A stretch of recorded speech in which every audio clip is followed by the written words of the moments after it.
사도행전 5장 17절에서 32절까지 말씀. 대제사장과 그와 함께 있는 사람 즉 사두개인의 당파가 다 마음에 시기가 가득하여 일어나서 사도들을 잡아다가 옥에 가두었더니 주의 사자가 밤에 옥문을 열고 끌어내어 이르되 가서 성전에 서서 이 생명의 말씀을 다 백성에게 말하라 하매 그들이 듣고 새벽에 성전에 들어가서 가르치더니 대제사장과 그와 함께 있는 사람들이 와서 공회와 이스라엘 족속의 원로들을 다 모으고 사람을 옥에 보내어 사도들을 잡아오라 하니 부하들이 가서 옥에서 사도들을 보지 못하고 돌아와 이르되 우리가 보니 옥은 든든하게 잠기고 지키는 사람들이 문에 서 있으되 문을 열고 본즉 그 안에 있는 한 사람도 없더이다 하니 성전 맡은 자와 제사장들이 이 말을 듣고 의혹하여 이 일이 어찌 될까 하더니 사람이 와서 알리되 보소서 옥에 가두었던 사람들이 성전에 서서 백성을 가르치더이다 하니 성전 맡은 자가 부하들과 같이 가서 그들을 잡아왔으나 강제로 못함은 백성들이 돌로 칠까 두려워함이더라. 그들을 끌어다가 공회 앞에 세우니 대제사장이 물어 이르되 우리가 이 이름으로 사람을 가르치지 말라고 언검하였으되 너희가 너희 가르침을 예루살렘에 가득하게 하니 이 사람의 피를 우리에게 돌리고자 함이로다. 베드로와 사도들이 대답하여 이르되 사람보다 하나님께 순종하는 것이 마땅하니라.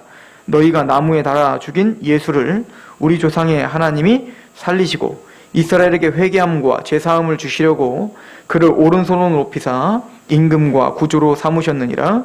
우리는 이 일의 증인이요 하나님이 자기에게 순종하는 사람들에게 주신 성령도 그러하니라 하더라. 아멘.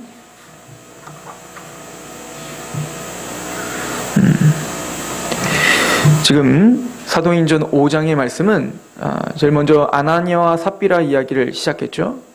아나니아와 삽비라는 만약에 그 아나니아와 삽비라 사건이 지금 우리 눈앞에서 현실적으로 이루어진다 그러면 대단히 두려울 겁니다. 그죠? 하나님, 성령님을 속였을 때 하나님은 즉각적인 징계로 그 아나니아와 삽비라의 목숨을 거둬가셨습니다. 죽임을 당하는 그런 징계, 기적적인 징계와 그런 표적적인 심판이 모든 사람들 눈에 똑똑히 보여졌습니다. 게다가 이것은 단순히 교회 안에만 알고 있었던 것이 아닐 겁니다. 이것은 금방 소문이 퍼져서 교회 안에 하나님과 성령을 속였다가 어떻게 하나님이 그들을 손을 대셨는지를 아마 많은 사람은 들었을 것입니다. 그리고 그 아나니아와 삽비라가 죽임을 당한 이후에 바로 사도들은 놀라운 표적과 기사를 통하여서 그들이 전파하고 있는 이 그리스도의 말씀, 이 복음이 하나님이 주신 것이요 또 하나님의 능력 가운데 하나님이 함께 증거하는 말씀임을 누구도 부인하지 못할 만큼 명명백백 보여지는 표적과 기사가 있었습니다. 제가 지난주에도 말씀드렸지만 이 사도들의 표적과 기사는 오늘날처럼 그렇게 표적과 기사를 소문만 무성하게 했던 것이 아니라 실제적인 표적과 기사가 일어났던 거예요. 믿지 않는 사람들도 그것을 거부할 수 없을 만한 그런 표적과 기사가 사도와 예수 그리스도를 통해서 나타나고 있었습니다. 그런데 오늘 그 명확한 하나님의 그 표적과 기사를 봤던 사람들은 둘로 나눠집니다. 한쪽은 그 예수 그리스도를 믿고 돌아오는 사람들이 있는 반면 또 한쪽은 그 표적과 기사를 끝까지 거부하고 그들에 대하여 대항하고 있는 사람들입니다. 오늘 5장 17절에 보면 그 이야기가 나오죠. 대제사장과 그와 함께 있는 사람 즉 사두개인의 당파가 다 마음에 시기가 가득하여 일어나서 지금 이 17절에는 사실은 대라고 하는 그리고 그러나라고 하는 접속사가 붙어 있어요. 그러니까 그 윗절에 사도들이 일으킨 표적과 기사와 여러 가지 하나님의 능력들을 봤어요. 그러나 대제사장들과 그와 함께 있는 사람들은 그것을 보고 난 이후에 어떻게 했죠? 마음이 시기가 가득하여 일어났다라고 하는 거예요.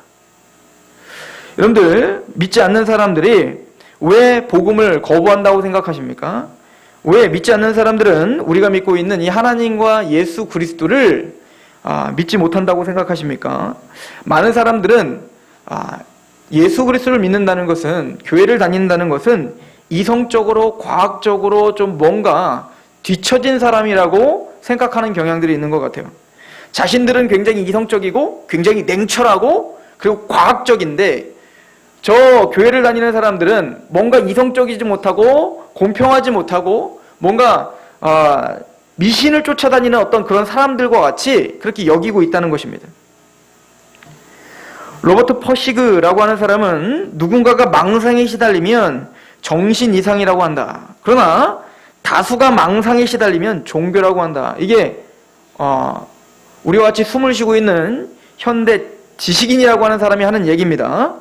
누군가 망상에 시달리면 그것은 정신장애인데 다수가 망상에 시달리는 걸 종교라고 한다. 칼 마르크스 같은 사람들도 종교는 인민의 아편이고 현실의 고통을 잊게 해주는 망상적 행복을 가져다주는 아편이다. 이렇게 이야기를 했죠. 그래서 혹자는 사람들이 뭔가 무지에서 속세무민해서 하나님이니 예수님이니 복음이니 천국이니 지옥이니 이런 걸 만들어내고 지금 현실의 어떤 고통을 도피하고자 스스로 만들어낸 망상이 바로 종교다라고 이야기를 했죠. 그래서 계몽이 되고 과학적인 뭔가 발전이 되면 자연스럽게 종교는 없어질 거라고 예언을 했어요. 1800년대부터 계속.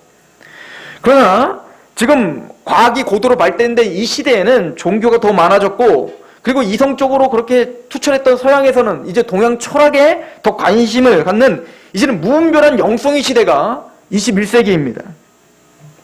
그런데 재밌는 것은 그들은 우리는 이성적이지 못하고 자기들은 이성적이고 과학적이기 때문에 예수님을 믿을 수 없다라고 표현하고 있지만 오늘 성경에서 믿지 못하는 사람들이 예수 그리스도를 거부하는 사람들이 왜 거부할 수밖에 없는지를 단칼에 이렇게 이야기를 합니다. 그들은 시기하고 있다. 시기하고 있다. 그러니까 이것은 이성적인 문제가 아니라 과학적인 문제가 아니라 심적인 감정의 문제라는 거예요. 왜냐하면 이 사람들 사두개인과 지금 이 사내들인 공의의 이 사람들은 과학적으로 생각한다면 이성적으로 생각한다면 지금 명명백백 보여지는 사실을 봤단 말입니다. 하나님께서 보여주셨던 그 강력한 표적과 기사를 봤단 말입니다. 앉아있던 자가 일어났고 그리고 눈을 못 보던 자가 눈을 떴단 말입니다. 또한 아나니아와 삽비라가 성령을 속였다가 그 자리에서 죽임을 당하고 또 베드로가 예언하니까 그 자리에서 또 한 번 죽임을 당하는 이 명명백개, 이거는 어떤 유추도 아니요 신앙도 아니요 그 어떤 것도 아닌 현실적인 사실이 있었지만 그 사실에 직면한 스스로 과학적이라고 하고 이성적이라고 했던 사람들은 그들은 그들의 머리로 어떻게 했습니까? 그 예수 그리스도를 거부하더라는 겁니다. 그리고 성경은 말합니다. 이것은 머리의 문제가 아니라 감정의 문제다라고 표현하고 있는 거예요. 오늘날은 시대가 바뀌었기 때문에 거부하는 것이 다릅니까? 아니에요. 성경은 말하는 겁니다. 구원받는 것이 동일하죠. 구원받는 것이 예수 그리스도를 듣고 성령의 인치심으로 성령님의 역사로 믿어지는 것처럼 그 예수 그리스도를 거부하고 종교를 거부하는 사람들의 특징도 21세기나 1세기나 동일함을 성경은 이야기해주고 있는 거예요. 시대와 문화와 환경과 지식의 어떤 척도는 달라지더라도 하나님을 대적하고 있는 그 원래 근본적인 원리는 똑같다는 겁니다. 그 원리는 바로 마음의 시기가 가득하여라는 거예요. 감정적인 겁니다. 그냥 평범한 이야기를 할 때는 괜찮다가 종교 이야기 꺼내면 이제는 막 이거는 뭐 이성적으로 말하고 자식을 떠나서 이제는 이미 마음이 불편해하기 시작합니다. 그리고 조롱하고 핍박합니다. 사람들은 스스로 지혜롭다고 하지만 하나님이 보기에는 우준하고 편견에 지금 휩싸였다라고 성경은 말하고 있어요. 창세기 3장 6절에 선악과를 바라봤을 때 하와에게 느껴졌던 게 뭡니까? 지혜롭게 할 만큼 그 선악과 탐스러워 보였던 거죠. 창세기 4장 6절에 보면 가인이 하나님 앞에 죄를 범했습니다. 그래서 하나님은 가인을 받을 수가 없었어요. 그래서 하나님은 가인에게 이렇게 설명을 아벨을 통하여 아벨과 같이 너도 올바른 제사를 드리라고 아벨을 모형으로 줬겠죠. 그럼 가인은 그 하나님의 뜻에 순복하여 자신을 점검해야 됐지만 창세기 4장에 보시면 가인은 자신의 지혜대로 자신의 판단이 옳다라고 여겼어요. 그래서 분내고 얼굴색이 변하죠. 그래서 하나님 물어보는 거예요. 야, 너는 분내함은 어찌 됨이며 안색이 변하면 어찌 됨이냐. 죄가 너를 원하지만 너는 죄를 다스려라. 하나님은 진리시고 하나님은 지혜입니다. 그러나 타락한 인간은 그 하나님의 말씀조차 분노로 받아치는 거예요. 왜? 내 마음에 들지 않기 때문에 그런 겁니다. 창세기 11장에 보면 바벨탑을 쌓는 이야기가 나옵니다. 창세기 11장 3절에 서로 말하되 자 벽돌을 만들어 견고히 굽자 하고 이에 벽돌로 돌을 대신하여 역청으로 진흙을 대신하고 또 말하되 자 성읍과 탑을 건설하여 그 탑 꼭대기를 하늘에 닿게 하여 우리의 이름을 내고 온 지면 흩어짐을 면하자. 즉 자신이 높아지고 자신이 행복과 자신의 어떤 목적을 성취하기 위해서 바벨탑을 짓는 것이 지혜롭다고 스스로 판단하는 거예요. 생각해 보세요. 여러분들 이 사람들이 바벨탑을 높게 쌓다 하여 얼마나 높게 쌓겠습니까? 제가 63빌딩보다도 못 높았을 거예요. 그 사람들의 기술로 얼마나 높게 쌓겠습니까? 그런데도 무지하게 자신들이 예전엔 돌이 아닌 벽돌로라고 말하지 않습니까? 이 얘기는 뭐냐면 예전엔 그냥 깎아진 그냥 돌로다가만 돌담을 쌓고 살았는데 자신이 기술이 생긴 거예요. 어떤 기술이 생겼죠? 돌을 깎아서 벽돌, 진흙을 이겨서 벽돌을 만드는 법을 얘네들이 생각한 겁니다. 그러니까 이제는 어때요? 돌을 막 쌓을 때는 이게 잘 안 쌓지다가 벽돌을 구워서 어떤 반듯해갖고 이제 높이도 쌓을 수 있는 겁니다. 그걸 보면서 얼마나 기가 막혔을까요? 이야, 이 기술 대단하다. 오늘 우리가 생각하면 웃기죠. 그러나 그 사람들의 입장에서는 벽돌을 만들어 놓고 탑 쌓기를 해봤더니 너무 잘 쌓지는 거야. 야, 이거 하늘까지 쌓을 수 있겠구나. 이렇게 생각했던 거예요, 그 사람들이. 그 사람들은 그 당시에 최첨단의 과학이었던 거예요, 그게. 최첨단의 기술로 하늘까지 쌓으면 되겠지? 100층도 못 쌓을 겁니다. 그런데 그들은 착각을 하고 있었던 거예요. 열심히만 쌓으면 하늘까지 다 우리의 이름을 내고 하나님도 정복할 수 있다고 생각합니다. 근데 이 무지한 이 이해와 이 무지한 감정이 우리가 보기에는 웃겨 죽겠지만 오늘날도 마찬가지인 겁니다. 오늘날 컴퓨터가 발달을 했고 또 핵을 쪼개고 또 핵 미사일을 또 달을 착륙하고 뭐 이런 어마어마한 일들을 해내고 있지만 이것이 또한 10년 후에 아니 100년 후에 바라보면 아마 그 바벨탑을 쌓고 있는 벽돌 만들어 놓고 100층까지 쌓아놓고 하늘까지 달 거라고 착각했던 그 무지함을 우리는 또한 보게 될 것이에요. 그러니 하나님이 보기에는 인간의 그 판단이라고 하는 것, 내가 지혜롭다라고 하는 것이 얼마나 우준하게 보이겠습니까? 출애굽기 1장에 보면 애굽의 바로가 이스라엘 백성들을 풀어주지 않는 모습을 보게 합니다. 그러면서 이 이집트의 이 바로는 사실은 요셉을 통하여 국가의 위기를 넘겼죠. 즉 7년 흉년 때 사실은 애굽 망하는 거였어요. 7년 흉년 나오면 그 나라는 이제 망하는 거였습니다. 그런데 그 제국을 살린 게 누구냐면 바로 요셉이었고 그 요셉은 바로 하나님의 계시를 통하여서 뭡니까? 그 애굽에게 복을 준 거죠. 그 얘기는 결론적으로 바로 하나님이 그 이집트를 잡고 있었던 거예요. 그런데 이제는 요셉을 모르는 사람들이 생기자 그 바로는 바로 이야기를 하는 겁니다. 자, 우리가 그들을 대하여 지혜롭게 하자. 이제는 하나님을 의지하는 게 아니라 이제는 자신의 지혜와 자신의 어떤 감정을 의지하기 시작한 겁니다. 오늘도 이건 변하지 않은 거예요. 하나님의 진리와 하나님의 복음을 우리에게 선포해 주지만 성경은 이 세상 신이 믿지 아니하는 자들의 마음을 혼미하게 하여 그리스도의 영광의 복음의 광채가 비치지 못하게 한다라고 아무리 설명하고 있지만 이 세상 사람들의 악인들은 그 하나님에 대하여 자신의 지혜와 자신의 어떤 이성이 굉장히 과학적이고 이성적이고 하나님과 하나님을 믿고 있는 저들은 뭔가 계몽되지 못한 사람인 양 그렇게 스스로 지혜로운 사람들인 거죠. 성경은 그들을 로마서 1장 22절에 스스로 지혜 있다나 어리석게 되었다라고 선언하고 있는 것입니다. 예나 지금이나 세상 사람들은 자신의 아집과 자신의 타락한 이성으로 하나님을 만날 수 없는 그러한 무지 가운데 살고 있음을 성경은 우리에게 설명해주고 있습니다. 그래서 오바댜 1장 3절에는 그렇게 무지 가운데 있는 사람들을 향하여 너희의 마음의 교만이 너를 속였다라고 표현하는 거야. 너희의 그 높아진 교만이 너희를 속이고 있어 하나님과 영원한 진리를 보지 못하게 되었다라고 이야기를 하고 있는 거죠.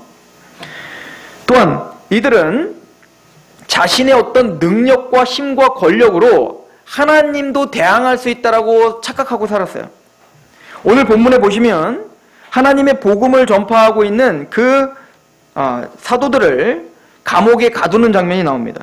그죠? 그게 19절에 나오죠? 주의 사자가 밤에 옥문을 열고 끌어내어 이르되 가서 성전에 서서 이 생명의 말씀을 다 백성에게 말하라 하며 그들은 자신의 힘으로 할 수 있는 건 딱 하나야. 뭐죠? 사도들. 그 복음을 전하는 사도들을 집어쳐넣는 일입니다. 그래서 그들은 자기들의 그 권력과 힘으로 그들을 핍박하면 하나님의 복음, 그들이 생각하는 망상이라고 하는 것이 없어질 거라고 생각한 거예요. 끝날 거라고 생각한 겁니다. 이게 과학이 발달하지 않은 그때이기 때문입니까? 오늘도 마찬가지입니다.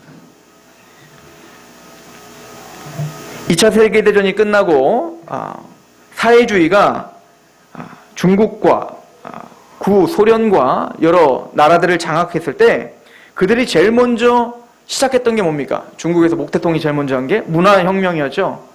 즉 모든 문화를 제거하고 특별히 종교를 제거하는 거예요. 특별히 기독교를 타겟으로 해서 기독교 자체를 완전히 말살시켜준 거예요. 다 잡아 죽이고 그리고 감옥에 다 쳐놓고 그리고 협박하고 그래서 정말로 표면적으로는 완전히 장악한 듯 보였습니다.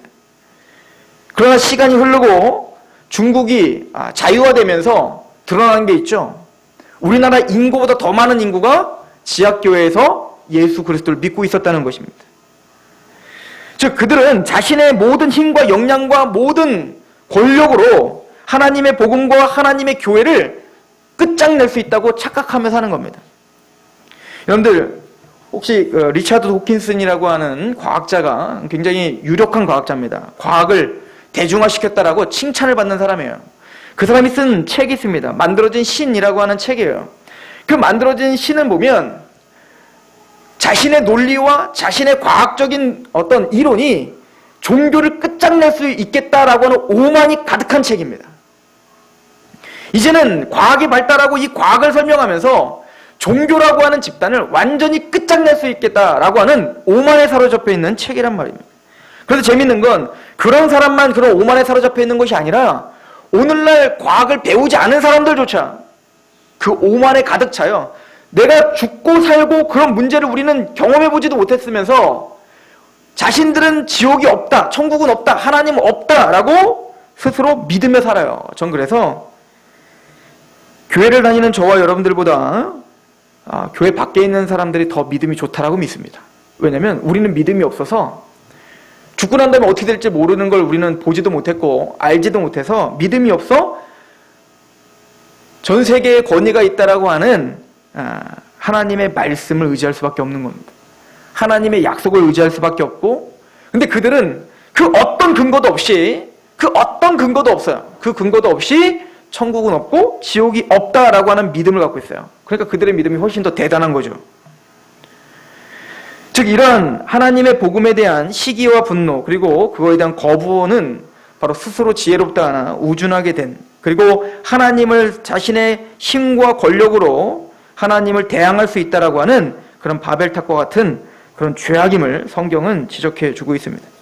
그럼 이런 시대 가운데 사도들이 보여줬던 태도는 그런 하나님의 복음을 대항하는 것이 오늘날도 동일한 원리라면 그렇게 하나님을 대항하고 있는 사람들에 대하여 복음을 가진 사람들이 어떠한 태도로 그것을 응수했는가가 오늘 우리가 가져야 될 동일한 태도임을 우리는 볼 수가 있습니다. 결론은 사도들은 담대했다는 것이죠. 사도행전 5장 29절 오늘 본문을 보십시오. 베드로와 사도들이 대답하여 이르되 사람보다 하나님께 순종하는 것이 마땅하다. 이들은 핍박을 하고 자신들을 죽이려고 하지만 전혀 위축함이 없죠. 하나님의 복음을 전하는 것에서는 타협함이 없죠. 그 이유를 베드로는 이렇게 말합니다. 사람보다 하나님께 순종하는 것이 마땅하다라고 이야기를 합니다.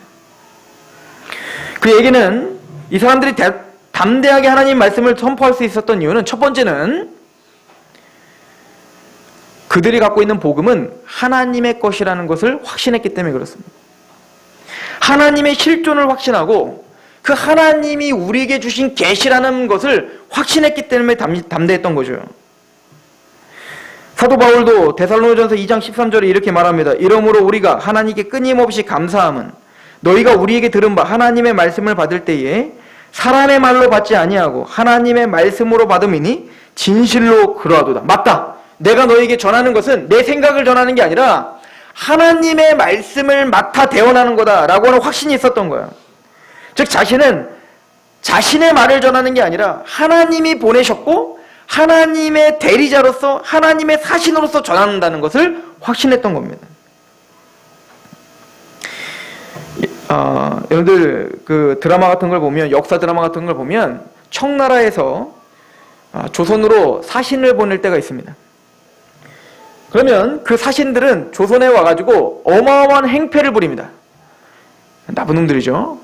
그리고는 조선의 왕에게 와서 오만불손하게 이야기를 합니다. 그런데도 조선의 왕은 한나라의 왕인데 그 사신에 대하여 어찌할 바를 몰라요. 그것들에 대해서 뭐라고 대꾸하지도 못합니다. 그 이유가 뭐죠? 그 사신이 무서운 게 아니라 또 그 사신이 그렇게 담대할 수 있었던 것은 자기를 보낸 자가 누구인지를 명확하게 알았기 때문이죠. 바로 황제입니다. 조선의 한 나라 왕이 감히 대적할 수 없는 몇만 대군을 지금 거느리고 있는 황제가 나를 보냈다라고 하는 것이 그들을 담대하게 한 것이죠. 마찬가지로 우리가 현실적으로 우리에게 고난을 주고 있고 우리를 조롱하고는 있지만 그들 앞에 담대할 수 있는 이유는 하나님의 실존을 믿기 때문에 그렇습니다. 그리고 우리가 전하는 복음은 그 하나님이 우리에게 맡기신 어명이라는 것을 믿기 때문에 그렇습니다. 예수님께서 제자들에게 마태복음 10장 40절에 말씀하시죠. 너희를 영접하는 자는 나를 영접하는 것이요 나를 영접하는 자를 나를 보내신 이를 영접하는 것이다. 즉 우리를 영접하는 것은 예수 그리스도를 영접하는 것이고 또 예수 그리스도를 영접하는 것은 바로 하나님을 영접하는 것이다 라고 하는 거예요. 그래서 사도들은 담대했던 것입니다.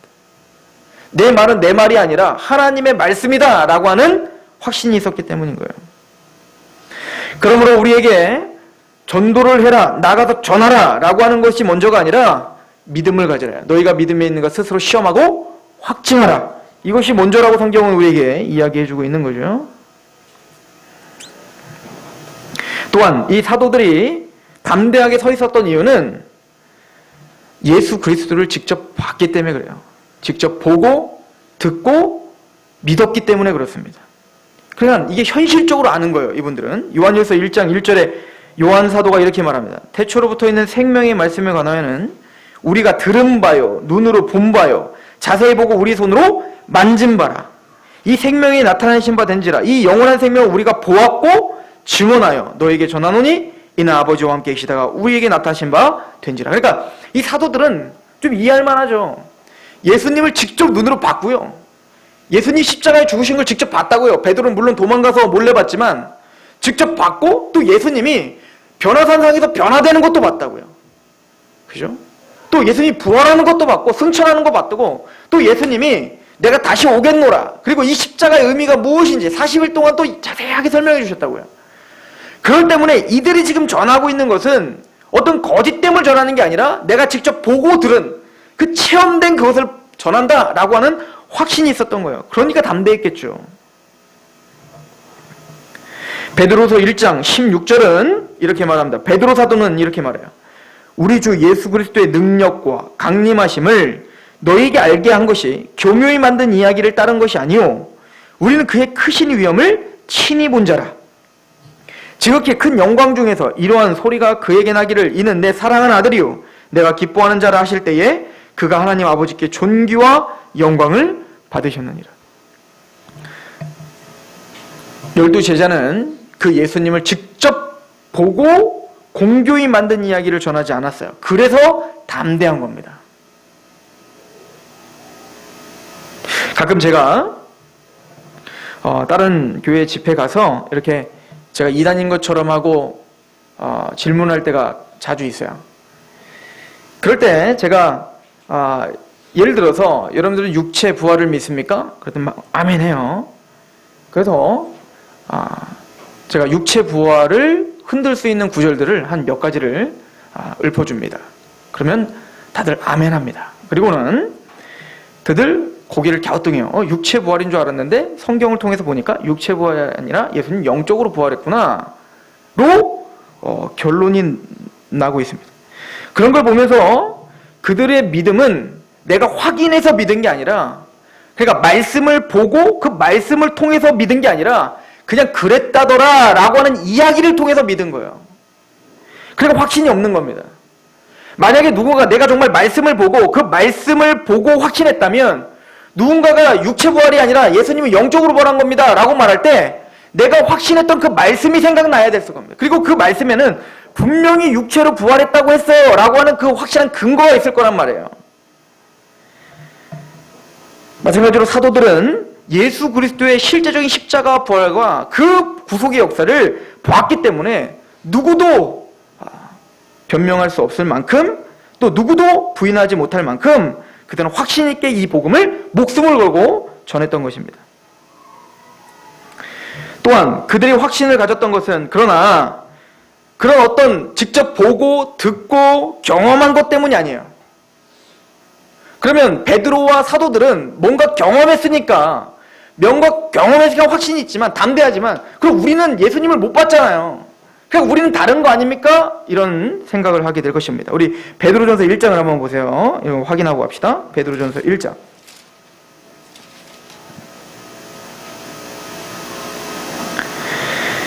베드로전서 1장 9절인데요. 믿음의 결국 곧 영혼의 구원을 받음이라. 이 구원에 대하여는 너에게 임할 은혜를 예언하던 선지자들이 연구하고 부지런히 살펴서 자기 속에 계신 그리스도의 영이 그 받으실 고난과 후에 받으실 영광을 미리 증언하여 누구를 또는 어떠한 때를 지시하는지 상고하느라. 이 섬긴 바가 자기를 위한 것이 아니요 너희를 위한 것임이 계시로 알게 되었으니 이것은 하늘로부터 보내신 성령을 힘입어 복음을 전하는 자들로 이제 너희에게 알린 것이요 천사들도 살펴보기를 원하는 것이니라. 즉 사도들은 구약의 예언대로 정말 예수님 십자가에 죽으셨고 부활하셨고 승천하셨고 다시 오실 것이고 그것을 직접 봤기 때문에 이렇게 전했잖아요. 근데 듣고 있는 우리는 어떻죠? 그분을 직접 보나요? 본다 그러면 거짓말이에요. 못 봤어요 우리는. 그런데 이 제자들이 이걸 전할 때 못 보고 믿는, 우리와 동일하게 못 보고 믿는 사람들이 더 많았단 말입니다. 초대교회에. 자, 한번 봅시다. 우리 8절이에요. 8절. 예수를 너희가 보지 못하였으나 사랑하는도다. 우리죠. 초대교회에서도 예수 그리스도를 보지 못하고 사도들의 말만 믿고 확신에 찬 사람들이 있었단 말입니다. 예수를 너희가 보지 못하였으나 사랑하는도다. 이제도 보지 못하나 믿고 말할 수 없는 영광스러운 즐거움으로 너희가 기뻐한다. 그러니까 사도들은 직접 봤기 때문에 담대했고 우리는 직접 못 봤기 때문에 담대하지 않아도 된다는 게 아니에요. 사도들은 직접 봤지만 그 직접 본 것을 증언했고 그 당시에도 예수를 직접 보지 못했지만 사도들의 증언을 믿었던 사람들은 사도들과 동일하게 순교자의 반열에 들어갑니다. 사도들과 동일하게 직접 봤던 사도들뿐만 아니라 그 사도들을 통하여서 구원을 받은 그 많은 오순절날 3,000명, 5,000명이나 되는 그 사람들은 사도들과 동일하게 담대하게 지금 뭐 어때요? 지금 사도행전 5장은 복음을 전파하고 있는 모습을 우리에게 보여주고 있습니다. 왜 그러냐면 사도들이 직접 보고 들은 것, 그 경험도 물론 중요하지만 사도가 말하는 것은 우리에게 그런 확신을 주는 것은 그 경험이 아니라는 거예요. 그 체험이 아니라는 거예요. 더 확실한 것이 있다는 거예요. 우리에게 더 확증적인 게 있다는 거예요. 그게 뭘까요? 베드로후서를 한번 다시 가보세요. 베드로후서 1장. 자, 보십시오. 16절부터 제가 아까 읽었던 건데요. 다시 해볼게요. 우리 주 예수 그리스도의 능력과 강림하심을 너희에게 알게 한 것이 교묘히 만든 이야기를 따른 것이 아니요 우리는 그의 크신 위엄을 친히 본 자라. 지극히 큰 영광 중에서 이러한 소리가 그에게 나기를 이는 내 사랑하는 아들이요 내 기뻐하는 자라 하실 때에 그가 하나님 아버지께 존귀와 영광을 받으셨느니라. 이 소리는 우리가 그와 함께 거룩한 산에 있을 때에 하늘로부터 난 것을 들은 것이라. 그래서 확신했다고 했죠. 그러나 베드로는 사실은 이것 때문에 확신했던 게 아니에요. 이거보다 더 큰, 더 확실한 것이 있다. 그게 뭘까요? 자, 19절부터 같이 볼까요? 시작. 또 우리에게는 더 확실한 예언이 있어 어두운 데 비추는 등불과 같으니 날이 새어 샛별이 너희 마음에 떠오르기까지 너희가 이것을 주의하는 것이 옳으니라. 먼저 알 것은 성경의 모든 예언은 사사로이 풀 것이 아니니 예언은 언제든지 사람의 뜻으로 낸 것이 아니요 오직 성령의 강동하심을 받은 사람들이 하나님께 받아 말한 것입니다. 사도 바울이 말하는 나에게 진짜 확실한 예언이 있다는 거예요. 여러분들, 사도들이 예수님을 십자가를 직접 보고 또 이 변화산원에서 보고 듣고 체험을 했을 때 체험을 다 했죠.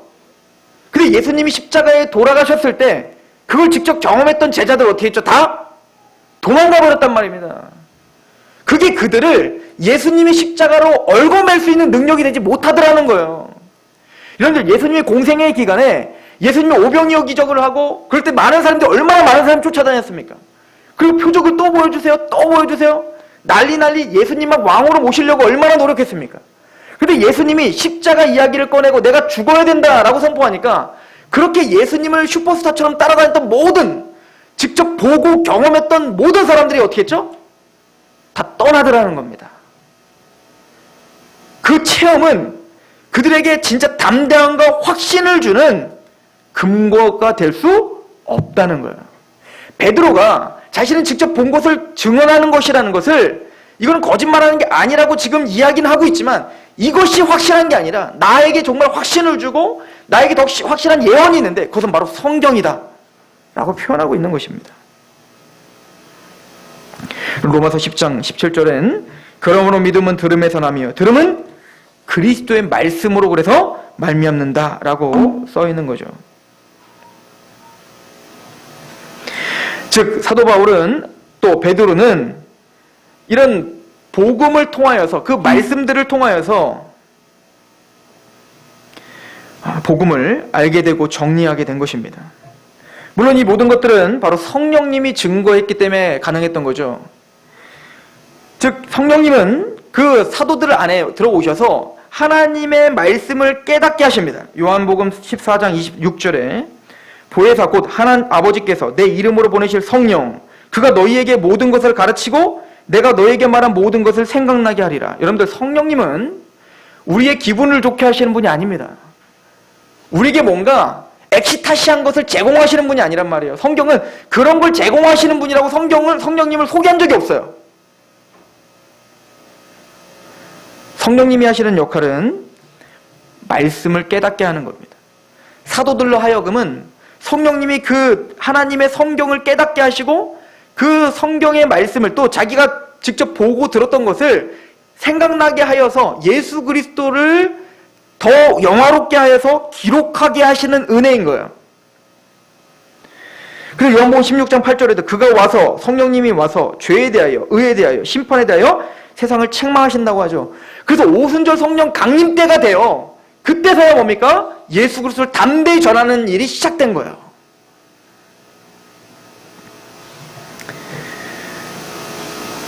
우리는 그리스도의 증인입니다. 증인은 어떤 사람이 증인이죠? 직접 보고 직접 들은 사람들이 증인이에요. 그런데 우리는 직접 보고 직접 듣지를 못했단 말입니다. 제자들이야 예수님의 십자가 사건과 그 부활의 사건을 직접 봤으니까 증인이라고 하지만 우리가 왜 증인일까요? 우리는 못 봤는데. 그 당시에 사도들과 그 제자들, 그리고 그 당시에 예수님의 승천할 때 같이 있었던 많은 사람들이 있었잖아요. 그 사람들은 예수님을 직접 봤습니다. 그럼 또 진짜 본 사람은 누굴까요? 그 사람들은 다 죽었으니까. 그 중에 사도들은 성령님에 의해서 그 사실을 기록해놨습니다. 그런데 그 사실을, 그 진리를 직접 보고 직접 목도하고 또 직접 주관했던 분 한 분이 계세요. 그분은 누굴까요? 바로 성령님이죠. 근데 그 성령님은 제자들 때만 있었던 게 아니라 오늘도 살아계셔서 성령님을 통해서 기록된 이 성경 말씀을 볼 때, 더 확실한 예언인 성경의 말씀을 볼 때 그 성령님이 동일하게 우리 안에 그 말씀을 갖고 증거하고 계시는 거예요. 그래서 우린 증인입니다. 왜냐하면 이제부터는 우리가 선포하는 것은 내가 말하는 게 아니라 성령님이 우리 안에서 증언하는 거기 때문에 그렇습니다. 여러분들이 증인이 아니라 우리 안에서 직접 그 일을 주관하셨던 성령님이 증언하시는 거예요. 그래서 성령으로 말미암지 않고는 예수를 주라 시인할 수 없다라고 하는 겁니다.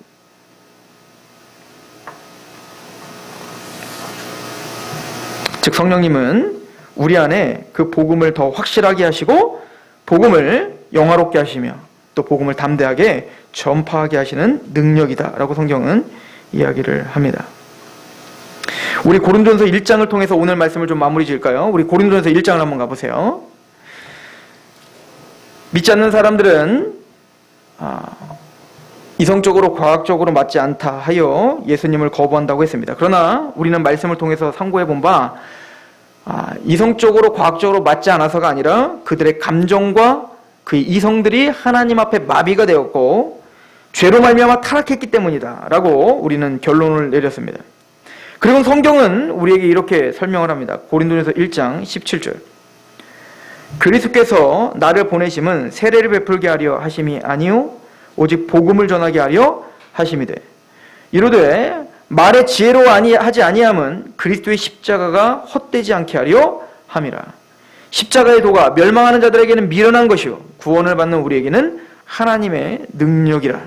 세상 사람들은 끊임없이 지금 우리가 전하는 복음은 미련해 보이고 뭔가 과학적이지 않다라고 전합니다. 그러나 성경은 담대하게 말합니다. 아니다. 우리가 전하는 복음은 하나님의 능력이다. 19절에 기록된 바 내가 지혜 있는 자들의 지혜를 멸하고 총명한 자들의 총명을 폐하리라 하였으니 지혜 있는 자가 어디 있느냐? 선비가 어디 있느냐? 이 세대의 변론가가 어디 있느냐? 하나님께서 이 세상의 지혜를 미련하게 하신 것이 아니냐? 하나님의 지혜에 있어서는 이 세상이 자기 지혜로 하나님을 알지 못하므로 하나님께서 전도에 미련한 것으로 믿는 자들을 구원하시기를 기뻐하셨도다. 유대인들은 표적을 구하고 헬라는 지혜를 찾으나 우리는 십자가에 못 박히신 그리스도를 전하니 유대인에게는 거리끼는 것이요 이방인에게는 미련한 것이로되 오직 부르심을 받은 자들에게는 유대인이나 헬라인이나 그리스도는 하나님의 능력이요 하나님의 지혜니라. 우리가 전파하는 복음은 하나님의 능력입니다. 저는 그 능력을 소유한 하나님 백성답게, 성령님을 소유한 하나님 백성답게 복음 앞에 담대한 성도가 되길 축원합니다. 또 이 복음을 거부하고 있는 하나님을 대적하고 있는 그 세상을 향해 그 복음 앞에 담대히 하나님의 대리자임을 선포하고 또 그 앞에 담대히 서 있는 그런 교회와 성도가 되길 축원합니다. 기도하겠습니다. 하나님, 사도들은 많은 핍박과 또 말할 수 없는 여러 가지 수모들을 겪으며 복음을 담대히 전파하며 내가 사람을 좋게 하랴, 하나님을 좋게 하랴 라고 그 우선순위를 정하였습니다. 하나님, 우리가 얼마나 많이 참된 복음을 하나님의 말씀으로 확증받았다 하면서도 복음을 부끄러워하며 살았는지요. 나는 복음을 부끄러워하지 아니하노라 라고 사도 바울이 말하며 나는 십자가 외에는 알지 않기로 작정했다라고 우선순위를 정했던 그 성령의 사람 사도 바울처럼 하나님이 우리가 복음을 부끄러워하지 않고 복음을 전하는 것을 준비하며 또 복음의 사람답게 그렇게 세상 앞에 서 있을 수 있게 우리를 붙잡아 주옵소서. 복음이 단순히 말장난이 아니요 망상이 아니며 우리의 현실이고 하나님의 살아있는 말씀임을 우리의 눈빛과 우리의 삶의 태도로 증거하는 그런 거룩한 하나님 백성들 되게 하옵소서. 예수 그리스도의 이름으로 감사하며 기도합니다. 아멘. 우리 찬양합시다.